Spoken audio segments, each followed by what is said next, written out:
बिस्मिल्लाहिर्रहमानिर्रहीम। अस्सलामु अलैकुम वरहमतुल्लाहि वबरकातुह। आज सूरतुल मुमिनून की आयत नंबर 101 ता 103 जब मेरी नज़र से गुजरी तो मैंने सोचा क्यों ना अपने नाजरीन व सामीन को इसकी तिलावत और इसका तर्जमा सुनाता हूँ कि अल्लाह रब्बुल इज़्ज़त कुरान मजीद व फुरकान हमीद में क्या इरशाद फरमा रहे हैं। ज़रा समात फरमाइए। औज़ु बिल्लाहि मिनश शैतानिर रजीम।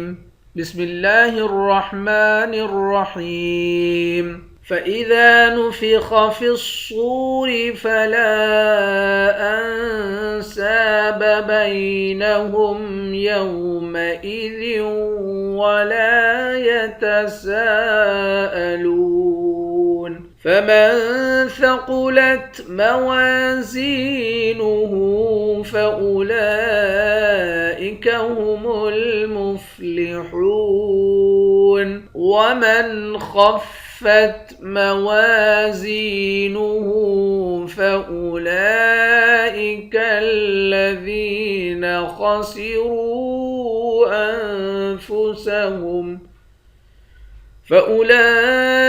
الذين خسروا أنفسهم في جهنم खालिदून। सदक़ल्लाहुल अज़ीम। अब इसका तर्जमा मुलाहिज़ा फरमाइएगा। क़यामत वाले दिन जब सूर फूंका जाएगा तो उस दिन न उनके दरमियान रिश्ते नाते बाकी रहेंगे और न कोई किसी को पूछेगा। उस वक्त जिनके पलड़े भारी होंगे यानी जिनके नेक आमाल भारी होंगे वही लोग फलाह पाएंगे। दर हकीकत में वही लोग कामयाब हैं। और जिनके पलड़े हल्के होंगे यानी नेक आमाल से कम होंगे और बुरे आमाल से ज्यादा होंगे तो ये वो लोग होंगे जिन्होंने अपने लिए घाटे का सौदा किया था और वो जहन्नम में हमेशा हमेशा रहेंगे।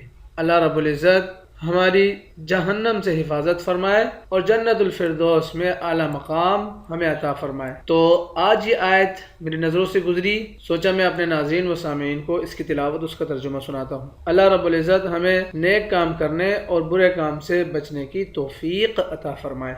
जज़ाकुमुल्लाहु खैर। अस्सलामु अलैकुम वरहमतुल्लाहि वबरकातुह। अगर हमारी ये वीडियो पसंद हो तो इसे अपने दोस्त अहबाब तक ज़रूर शेयर कीजिएगा। क्या मालूम कि आपके एक शेयर से किसी के दिल में ये बात उतर जाए।